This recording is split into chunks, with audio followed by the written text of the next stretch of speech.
ಹೋಗೋಣ. ಅದಕ್ಕೂ ಮೊದಲು ಇವತ್ತು ನಾನಿರುವುದು ಹವಾಮಾನ ಇಲಾಖೆಯಲ್ಲಿ. ತಾವು ಗಮನಿಸ್ತಾ ಇರ್ಬೋದು ಯಾವ ರೀತಿಯಾಗಿ ರಾಜ್ಯದಲ್ಲಿ, ಜೊತೆಗೆ ಯಾವ ಭಾಗದಲ್ಲಿ ಎಷ್ಟು ಮಳೆಯಾಗುತ್ತೆ, ಯಾವ ಭಾಗದಲ್ಲಿ ಬಿಸಿಲಿನ ಪ್ರಮಾಣ ಹೇಗಿದೆ, ಈ ಎಲ್ಲವನ್ನ ನೋಡುವಂತಹದ್ದು. ಇದೀಗ ನಾನು ಹವಾಮಾನ ಇಲಾಖೆಯಲ್ಲಿದ್ದೀನಿ. ತಾವು ದೃಶ್ಯಾವಳಿಗಳಲ್ಲಿ ಗಮನಿಸ್ತಾ ಇರ್ಬೋದು ಎಲ್ಲ ಮ್ಯಾಪ್ ನಮಗೆ ಕಣ್ಣು ಮುಂದೆ ಇರುವಂತಹದ್ದು, ಯಾವ ರೀತಿಯಾಗಿ ವರ್ಕ್ ಆಗುತ್ತೆ ಅನ್ನುವಂಥದ್ದು, ಜೊತೆಗೆ ಯಾವ ಭಾಗದಲ್ಲಿ ಎಷ್ಟು ಪ್ರಮಾಣದಲ್ಲಿ ಮಳೆಯಾಗುತ್ತೆ, ಜೊತೆಗೆ ಎಷ್ಟು ಪ್ರಮಾಣದಲ್ಲಿ ಬಿಸಿಲಿನ ಶಾಖ ಇರುವಂತಹದ್ದು.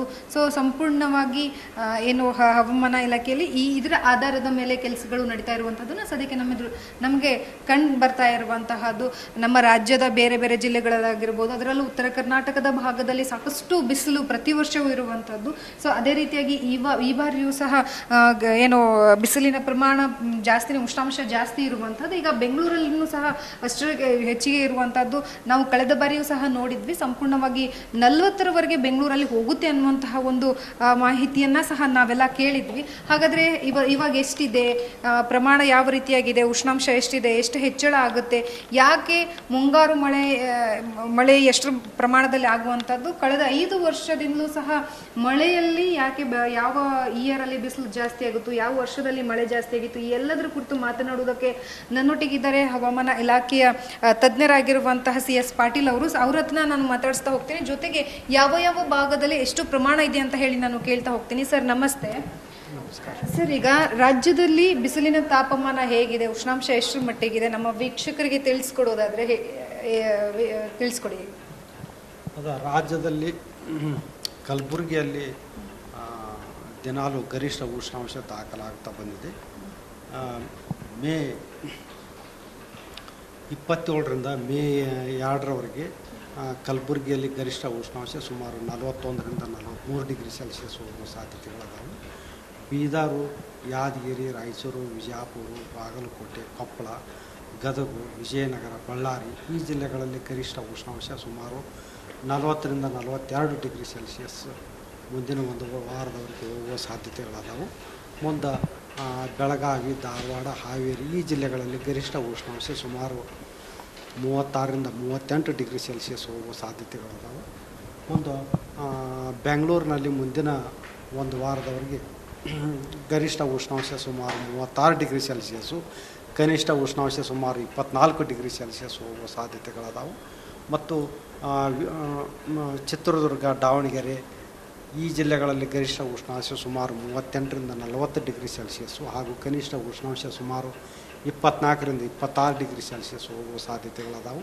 ಮತ್ತು ಕರಾವಳಿ ಜಿಲ್ಲೆಗಳಲ್ಲಿ ಉತ್ತರ ಕನ್ನಡ, ಉಡುಪಿ ಹಾಗೂ ದಕ್ಷಿಣ ಕನ್ನಡ ಜಿಲ್ಲೆಗಳಲ್ಲಿ ಗರಿಷ್ಠ ಉಷ್ಣಾಂಶ ಸುಮಾರು 35ರಿಂದ 37 ಡಿಗ್ರಿ ಸೆಲ್ಸಿಯಸ್ಸು ಹಾಗೂ ಕನಿಷ್ಠ ಉಷ್ಣಾಂಶ 24ರಿಂದ 26 ಡಿಗ್ರಿ ಸೆಲ್ಸಿಯಸ್ ಹೋಗುವ ಸಾಧ್ಯತೆಗಳದಾವು. ಕರ್ನಾಟಕದ ದಕ್ಷಿಣ ಉಳಿದ ಜಿಲ್ಲೆಗಳಲ್ಲಿ ಕನಿಷ್ಠ ಉಷ್ಣಾಂಶ ಸುಮಾರು 23ರಿಂದ 25 ಡಿಗ್ರಿ ಸೆಲ್ಸಿಯಸ್ಸು ಹಾಗೂ ಗರಿಷ್ಠ ಉಷ್ಣಾಂಶ 36ರಿಂದ 38 ಡಿಗ್ರಿ ಸೆಲ್ಸಿಯಸ್ ಹೋಗುವ ಸಾಧ್ಯತೆಗಳಾದವು. ಮತ್ತು ಈ ಒಂದು ಉಷ್ಣಾಂಶ ಏರಿಕೆಯಾಗಲಿಕ್ಕೆ ಮುಖ್ಯ ಕಾರಣವೇನೆಂದರೆ ಮಹಾರಾಷ್ಟ್ರ ಮತ್ತು ಸೆಂಟ್ರಲ್ ಇಂಡಿಯಾದಲ್ಲಿ 2.1 ಕಿಲೋಮೀಟ್ರ್ ಸಮುದ್ರ ಮಟ್ಟದಿಂದ ಎತ್ತರದಲ್ಲಿ 2.1 ಕಿಲೋಮೀಟ್ರ್ಗಿಂತ ಎತ್ತರದಲ್ಲಿ ಒಂದು ಹೈ ಪ್ರೆಷರ್ ಸೆಲ್ ಐತಿ. ಅದರ ಎಂಟಿ ಸರ್ಕ್ಯುಲೇಷನ್ನು, ಈ ಒಂದು ಎಂಟಿ ಸರ್ಕ್ಯುಲೇಷನ್ನು ಇದು ಯಾವುದೇ ಮೋಡಗಳನ್ನು ಬೆಳೀಲಿಕ್ಕೆ ಆಸ್ಪದ ಕೊಡೋಲ್ಲ. ಮತ್ತು ಇದು ಏನು ಮಾಡ್ತಾ ಅಂದ್ರೆ ಭೂಮಿಯ ಹತ್ತಿರ ವಾಯುವಿನ ಕೆಳಪದರವನ್ನು ಇದು ಬಿಸಿಯಾಗಿ ಇಡಲಿಕ್ಕೆ ಪ್ರಯತ್ನ ಮಾಡ್ತಾ, ಇದರಿಂದ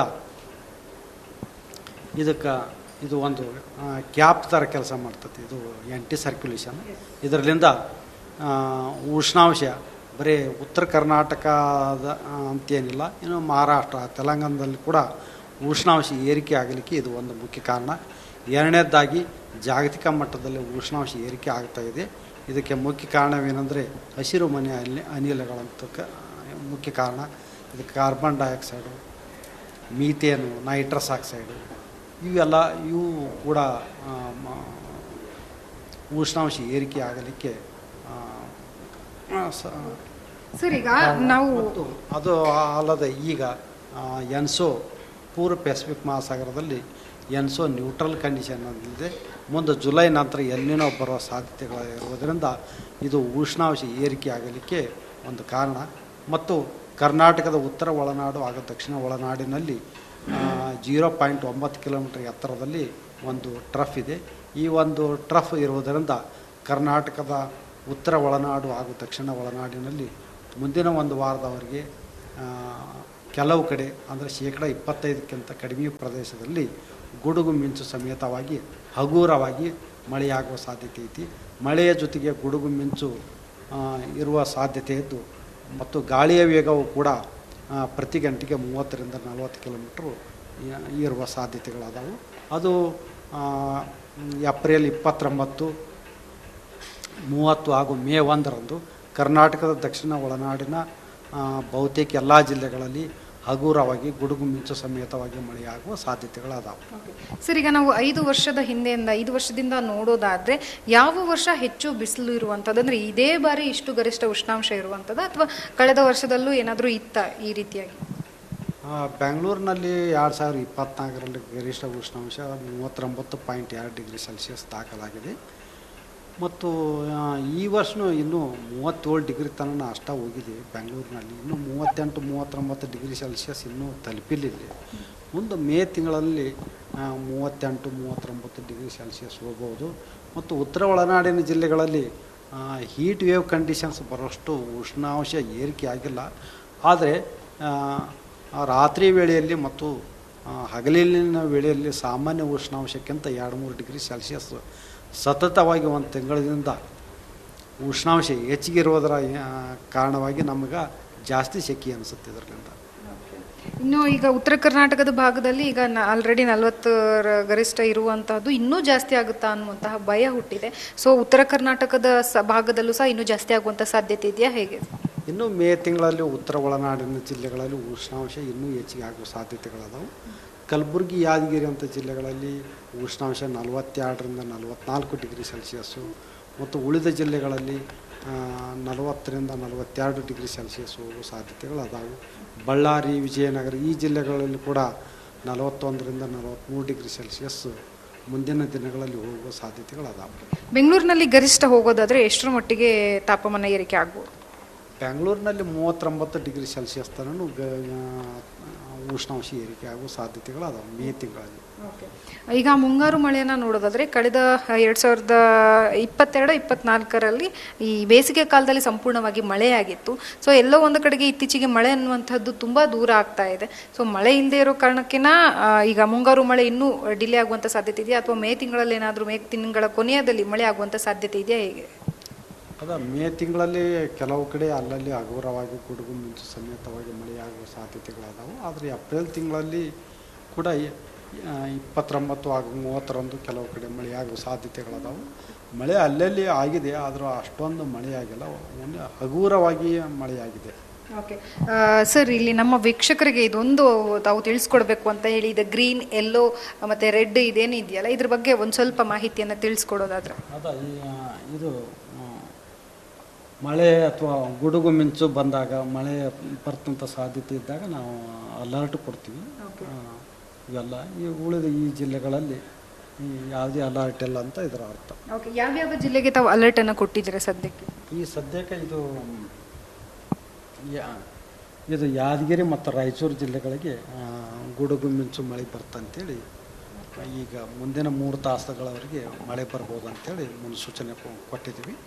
ಪ್ರತಿ 3 ತಾಸಿಗೊಮ್ಮೆ ಮುನ್ಸೂಚನೆ ಕೊಡ್ತಾರೆ.